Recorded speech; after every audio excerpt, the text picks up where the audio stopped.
We're not really a blues band anymore, but like, you know, we'll still play. It's kind of like, I'm not comparing myself to John Mayer, but it's like, it's real cool that he gets to play that kind of music and then he'll throw in a slow blues and everyone's like, it's really hard because a lot of people, younger folks especially, they when they think of the blues, they're like, all right, I'm not going to like it, you know, because you think it's just da-na-na-na. But realistically, once that you play it for them, they love it, and it's because it's so. I think it's blues music is just kind of ingrained in everybody in a way, you know. That's Brooks Mason, better known by his stage name Eddie 9V, from a conversation before his headlining set at the Albino Skunk Music Festival in May 2025, a set where he played the song you're hearing now, Saratoga, the title track to his third album. Eddie 9V is both as true to the blues as you can get and also not a blues artist, as he said there.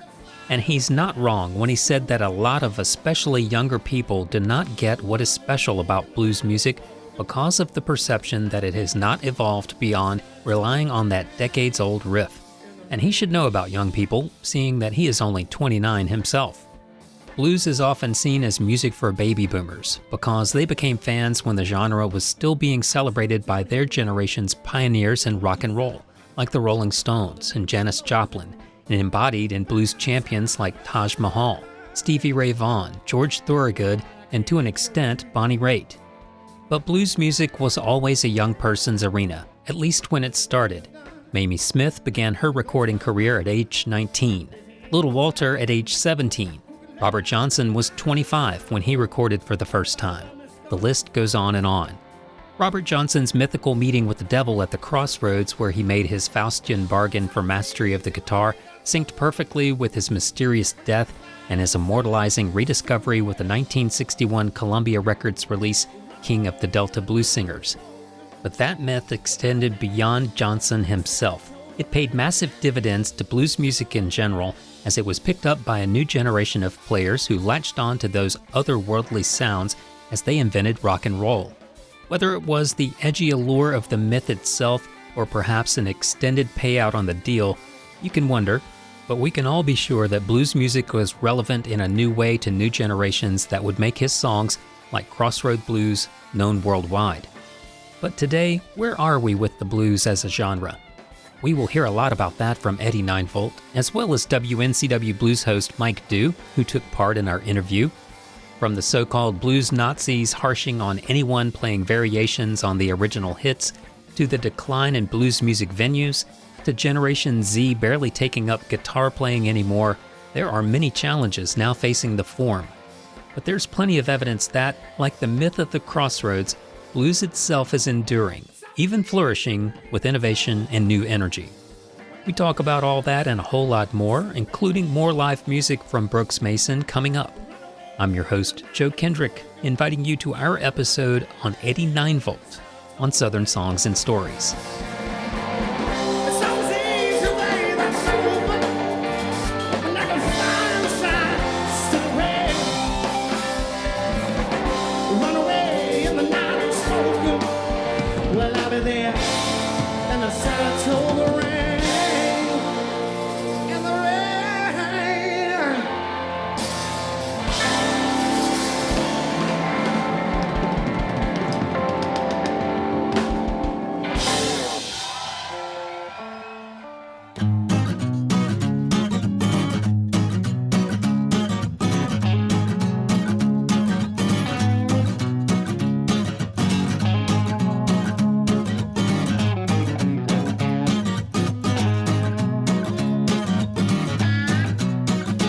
Southern Songs and Stories is a proud part of the lineup at both Public Radio WNCW and Osiris Media, the leading storyteller in music.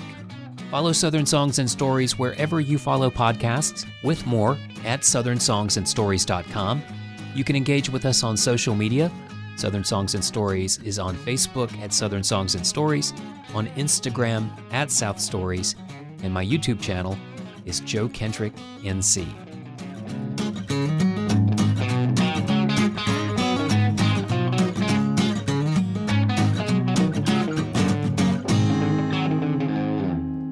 Southern Songs and Stories began as a podcast in 2017 following a short run as a video documentary, and the place I started was at the Albino Skunk Music Festival, which takes place in spring and fall every year.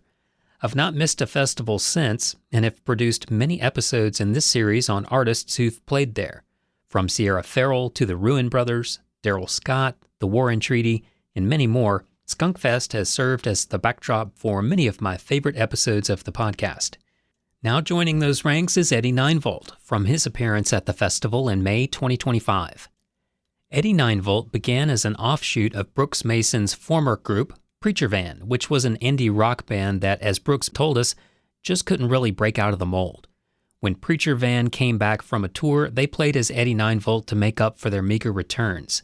The name Eddie Ninevolt came from those long drives on tour with Brooks and his band joking in mobster accents and calling each other Tony, Eddie, and so on. Put together with how guitar pedals require 9-volt batteries, and the name was born. Plus, as Brooks told us, Eddie Ninevolt was a much better name than the Brooks Mason Blues Band, which was also on the table. Our conversation begins here with my question about Eddie Ninevolt's home state of Georgia and what comes out in his music that is born of the region. Here's Brooks Mason, followed by Mike Dew. Well, I've always loved Georgia music, man. Going back to Macon was one of the first places we ever played, and we used to play the Hummingbird, all these places, and really I was doing radio down in Macon, Georgia, and they said, well, hey, you want to go see Capricorn? And I was like, I had no idea that the studio was still there. And I walked in, it was just like the same shag carpet and everything on the walls, and it was just felt like it was 1972 still. And so, but yeah, I mean, there's so many great Georgia artists, Johnny Jenkins, Johnny Adams, Allman Brothers, of course, which we're actually going to open up with Statesboro Blues tonight. Oh, cool. Because my guitar player buddy Dusty McCook, who's from Macon, he plays slide like a wildebeest, man. He's insane, and it's funny because my manager and everybody don't want me to have him on the road because they say I play less guitar, but I do, because when he's playing, man, I don't ever want to solo, man, and because he's such a good player, as you'll hear tonight, man. So are you from the Atlanta area originally, or more toward Macon? Yeah, I'm about halfway. I mean, I grew up in a town called McDonough, and now, man, I tell you what, you can't move in there because it's just the traffic is insane there. But I grew up in McDonough, which is about 20 minutes from Atlanta. Yeah, Atlanta's always had a strong blues scene. I mean, not to mention the larger part of Georgia and Macon and all that. It's going down, man. It's sad, man, because it's just a lot of the Blues Society folks, they're getting a little old, and they're getting harder to get out to a lot of shows. But and then it's just hard to run a club these days. I mean, and there's really only, there used to be 3 to 6 blues clubs that you could play, and now there's only realistically Blind Willie's and Northside Tavern, which Northside Tavern now is doing tribute gigs, which all the blues artists that played there in the past would be rolling over their graves, Wow, I didn't know that. I've been to Northside, actually been to Eddie's as well, and I think Northside was the pretty much home base for Sean Costello, one of the best young players that I've ever seen in my life. I have his strap, and I'll be using his strap tonight. Oh, that is cool. Sean is my hero, man. Sean was the guy that really got me deep into the blues, and I never met him. I saw a video of him, and I looked down in the comments and said R.I.P., and I was just heartbroken. Now, but his memory does live on. Chad, my keyboard player, he's played dozens of shows with Sean.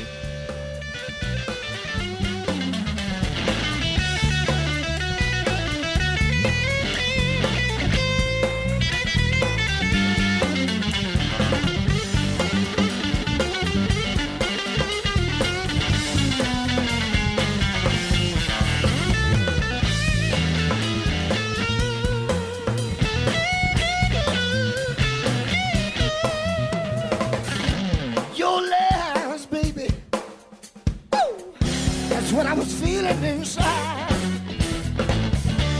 but I was trying to be a stubborn kind of fella. I was holding back my pride. Oh, how till we make love to each other when you're running away, and I'm doing everything in my power to make you say, hey baby, you keep running away, running away, running away, and just check it out, you what I'm all about, and in your mind, you can have no doubt, All you gotta do is just check it out, Just check it out, see what I'm all about. And in your mind, you can have no doubt. You can have no doubt. All you gotta do is just check it out.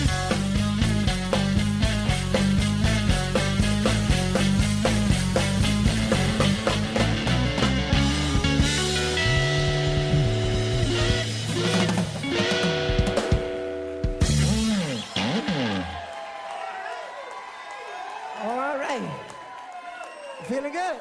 A bit of the Bobby Womack composition Check It Out, courtesy of Sean Costello, recorded in Charlotte, North Carolina at the Double Door Inn in the fall of 2007, taken from the late Sean Costello's album At His Best Live. Sean Costello is profiled in the documentary Bluesman, The Life and Times of Sean Costello, which you can find on YouTube. And speaking of the Double Door, there's a PBS documentary titled Live from the Double Door Inn that tells the story of that now closed but no less legendary music venue as well. As our conversation continued, I asked both Brooks Mason and Mike Dew their thoughts about where blues music stands today and how it's doing. Here's Eddie Ninevolt. Well, you know, there's growing up, and this isn't the right word for it, but there was blues Nazis. And what that means is there's basically, if you didn't know this Skip Brown record from 1961 and you didn't know how to play it on stage, you weren't going to ever get up on stage with those players. And so you kind of had to, you know, immerse yourself and really, you know, because it's like anything in any job or anything, whoever's up on stage is playing, they're the, you know, seniority rules, and so you try to impress them. And, you know, that, you know, when I got called out and I didn't know what I really knew, I'd go listen to all the old records and come back and study them and stuff like that. But really the where it's at now, man, it's like, I mean, we'll still play the blues. We're not really a blues band anymore, but like, you know, we'll still play. It's kind of like, I'm not comparing myself to John Mayer, but it's like, it's real cool that he gets to play that kind of music, and then he'll throw in a slow blues, and everyone's like, it's really hard because a lot of people, younger folks especially, they when they think of the blues, they're like, all right, I'm not gonna like it, you know, because you think it's just dan. But realistically, once that you play it for them, they'd love it, and it's because it's so. I think it's blues music is just kind of ingrained in everybody in a way, you know. It's very simple. I mean, it comes from gospel. I mean, there's gospel blues. There's everything. There's, you know, but yeah, that's my goal. Is like, I'm just, you know, I like writing songs that are, you know, that I know that are gonna get plays and stuff. But honestly, I'm just trying to expose good music to a whole nother generation, because that's what, you know, we got to do. Yeah, I think that's an answer I 100% agree with. Blues Nazis are, my opinion, the enemy of the blues, and always have been. Mm-hmm. I also, and I approach my show on WNCW in a little different way, and the blues Nazis probably hate me, because I believe that if you continue, you're not going to play Sweet Home Chicago any better than it was played. No. You're not going to do any of these things any better than they were done. Yeah. You can copy them, and if you're copying them, you're not doing anything to help yourself or help that music. Exactly. Now, if you do Sweet Home Chicago and you turn it over and spin it around and turn it on its head and bring your flavor to it, those are the artists that I look for. Yeah. I don't want to hear another straight up Chicago blues band. I don't want to hear the same tunes done the same way. I look for people, and your music is a good example, because you're not, as you said, you're not a straight blues band, and you'll hear a little gospel stuff, a lot of R&B and soul kind of stuff in it, and then throw in the blues. And I think that's such a great point, because young people that don't want to go to a blues show will show up to, I'm going to use Samantha Fish as an example. Samantha can play blues, straight ahead blues. She doesn't. Her shows are modern, popular, gets younger crowds, but then plays blues. Exactly. Plays the blues during the show, and every time you play blues in the middle of your show, then maybe they're coming to dance and party and all this, and like you said, oh man, that slow blues, that killed it. Yeah. That was great. Well, it's you know, a lot of younger blues guys. I'm getting up in age now, it feels like. Oh my God. But you know, a lot of younger blues artists and blues acts my age, you know, and they asked me like, "What's the best advice?" And for I said, "Well, step one, don't call yourself a blues musician. Exactly.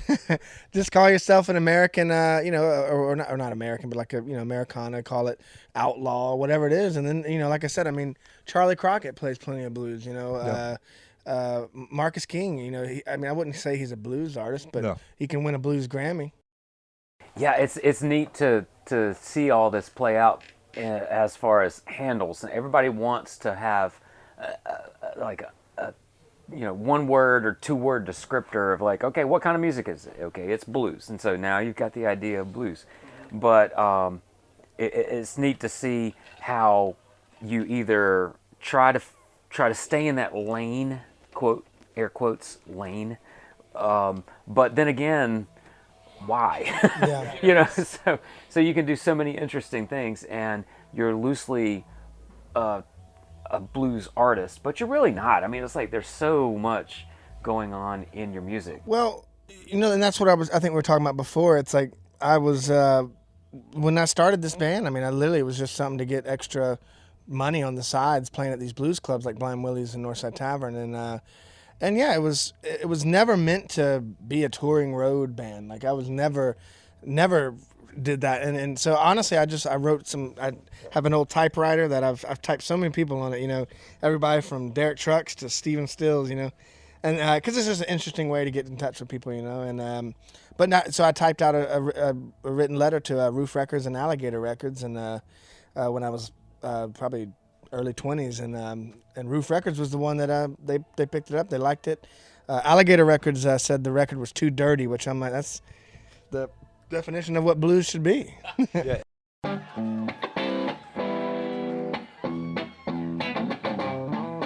We'll do our new single right now. This one's called Love Moves Slow.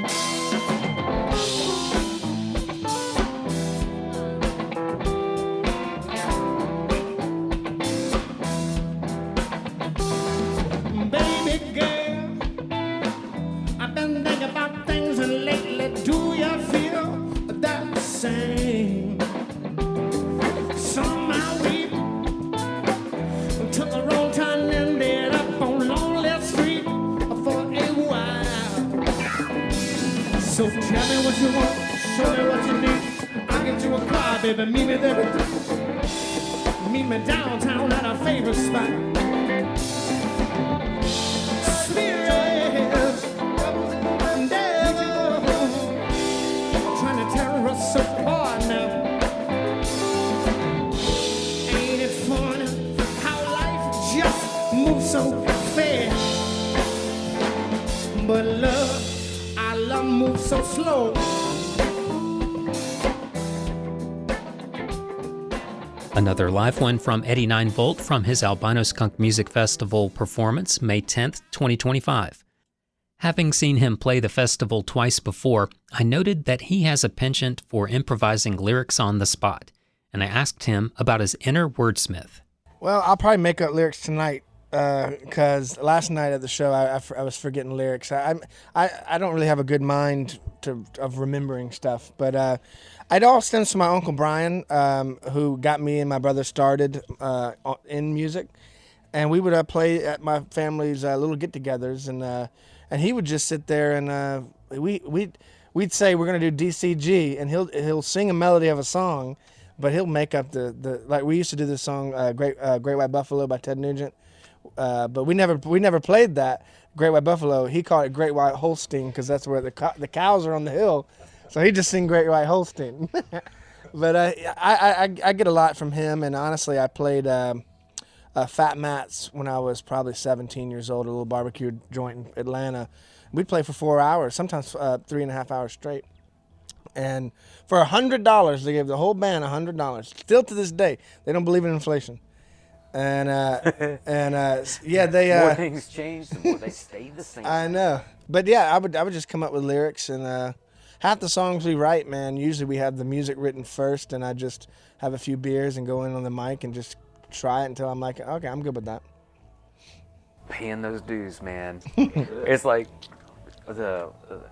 on the other side of this, I'm sure you've paid your dues for radio many times over, Mike. But yeah, like those gigs, those are foundational. So many good instrumentalists, I think, have cut their teeth on those kind of Gatlinburg kind of shows, like playing all day, every day, like hours and hours and hours. Yeah, and a lot of musicians, and I hate to go back and say younger musicians coming up, but like a lot of these younger musicians that are coming up, they start out getting big on social media, and it's like we grew up playing bars when I was 15 years old, you know, going into clubs, handing my little press kit and stuff, and yeah, I mean, and people always, you know, and I'm very grateful and I'm appreciative of all the people that say, man, your show is so, you know, energetic and everything. But it's like I was learning how to work a crowd when I was 16 years old, you know, and that's my advice to all these musicians. You know, I tell them, like, get on the road.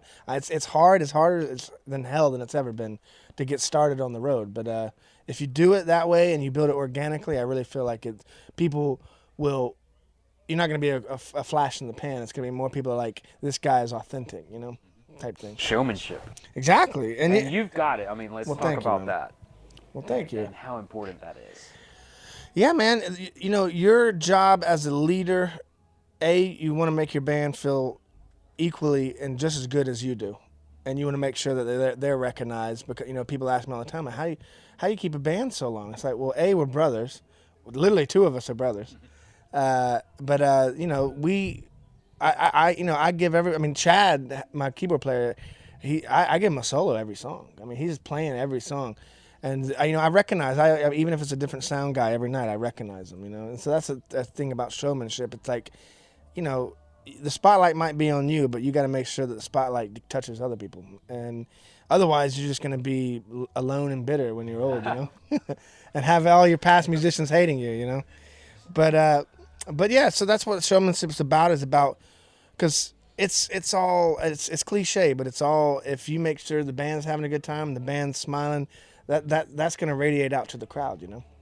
Are there young players, young singers coming up that you see that you think, hey, this person is going to do real well? You know, I haven't really been home a lot. I mean, you know, there's people that you come across on Facebook and social media, but I don't know. You know, it's kind of the same thing. They say the younger generation isn't drinking beer and stuff, you know, and but I don't know.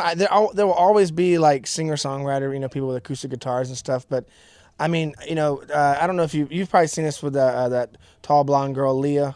Yeah. Leah Bell, I think she changed her artist name to LB. It's kind of hard. ELLEBE. Anyway, you look it up, you'll find it. But the reason why I bring her up is because she's a little bit younger than me. I'm 28. I think she's probably 21. And she told me that it was her, and out of her whole 500 kids in her class, it was her and one dude that just played acoustic guitar. And it's crazy to think that, like, it's going to be rare that, you know, kids to even pick up a guitar anymore, because, you know, there's so much stuff at kids' hands. So that's what I'm really worried about, is just like how the future is going to pick up, you know? Well, let me say that this is being solved, this problem that you're pointing to, in the bluegrass world with the jam communities. Like, there's tons of these junior Appalachian musician type groups that are getting instruments into the hands of kids. And so that's one of the major strengths of that genre, is that culture of getting kids involved and putting an instrument in their hands, and letting them know that it's okay, you're not going to break it, don't worry, just, you know, you get them into these situations. But blues needs that. And I think, and I've had these conversations where it's like, okay, but it's electric, so you've got an amp and you've got a lot of gear, and so that's also a benefit for the bluegrassy stuff, because it's acoustic. But you really think about it, like, these kids, they would be turned on to the blues. You know, there would be so many that would be. Yeah, when I grew up, I was really into metal, heavy metal, and yeah, I mean, I really owe it to my dad, because my dad always, anytime I ever wanted to quit in this business, he'd always call me a wuss, you know, tell me, like, because he had his dream ripped away, you know, because he was wanted to be a go-kart racer, and he was really good at it, and his parents said, no, you're going to go back to school and you're not going to travel, because he got an opportunity with the engine team.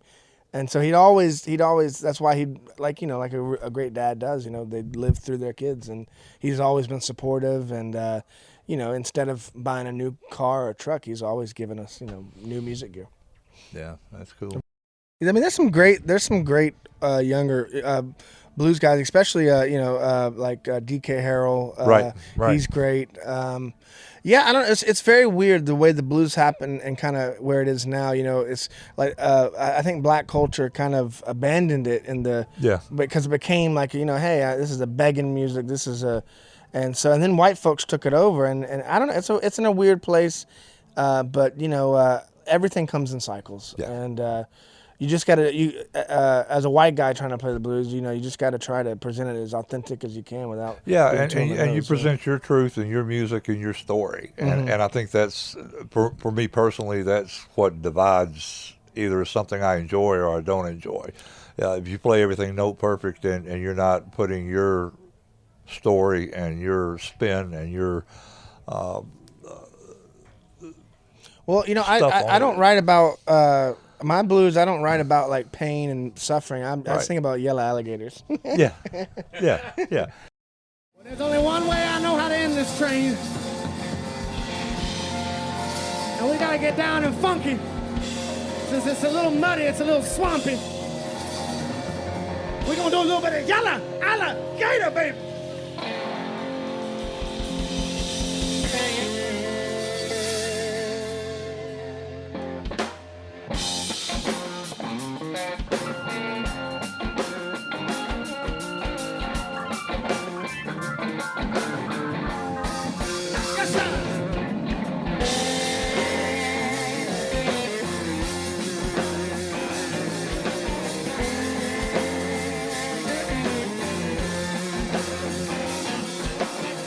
Alligator just swimming through the gumbo. Gotta keep his head down, looking for the jumbo.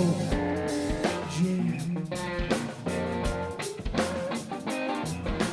Got a funny feeling, got the blues on Monday. Gotta swim back for the storm on Sunday. Lord, we just might all get wet. Thinking about all of the icons that came before you, and who you might identify with, who really resonates with you?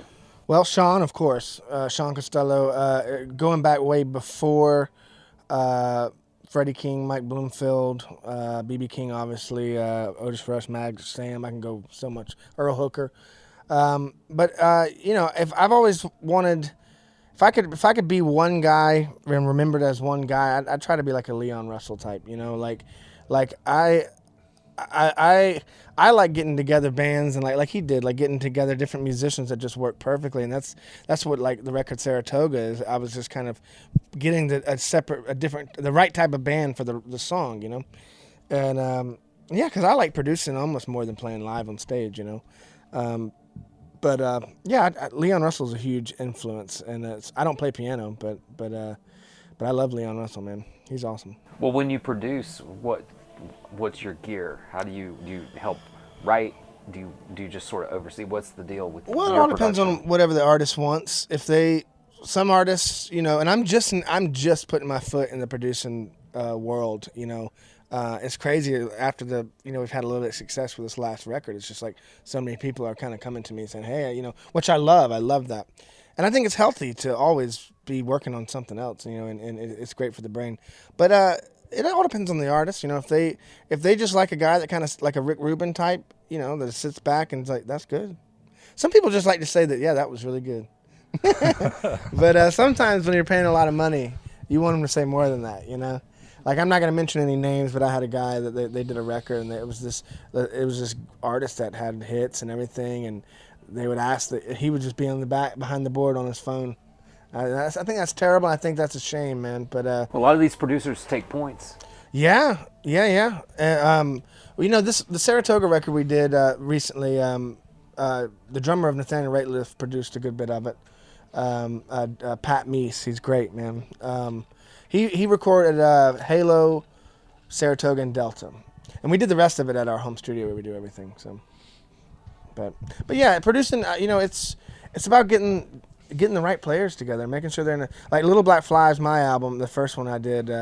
We were all I supplied the band with 10 boxes of Little Caesars pizza, Jack Daniels, and Budweiser beer, and that's what that record sounds like. And so it's all.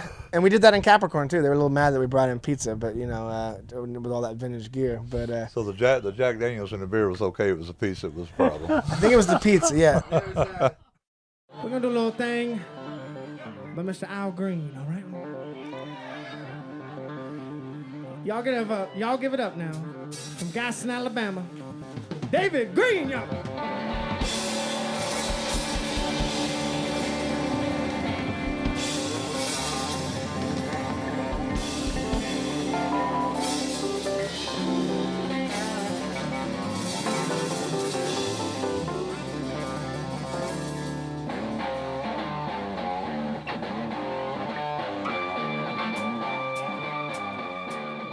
Bringing it on home for this episode of Southern Songs and Stories with 89 Volt's live take on Driving Wheel, a blues classic credited here to Al Green and originally recorded in 1936 by the Honey Dripper, Roosevelt Sykes, as Driving Wheel Blues.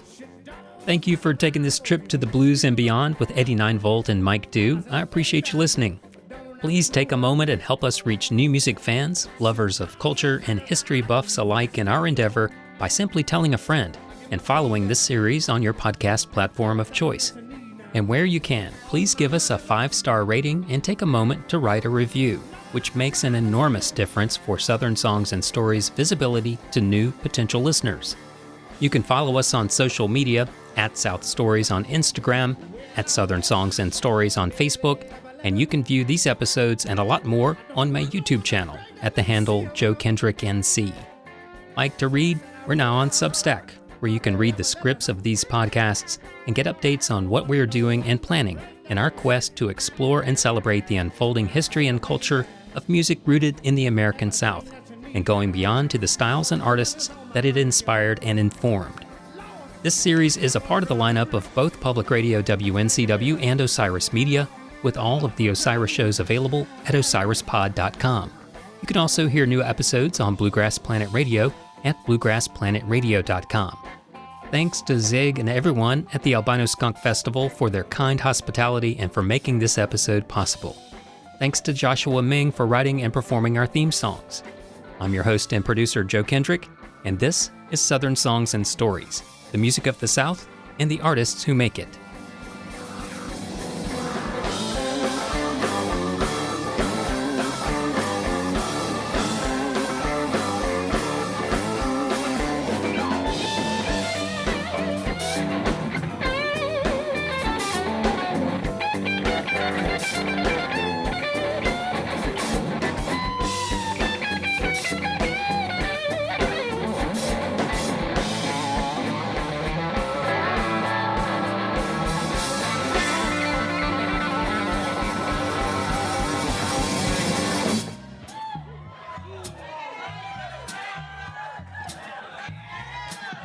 From Gaston, Alabama, David Green on the drums, y'all. Come on.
birthday, David Green.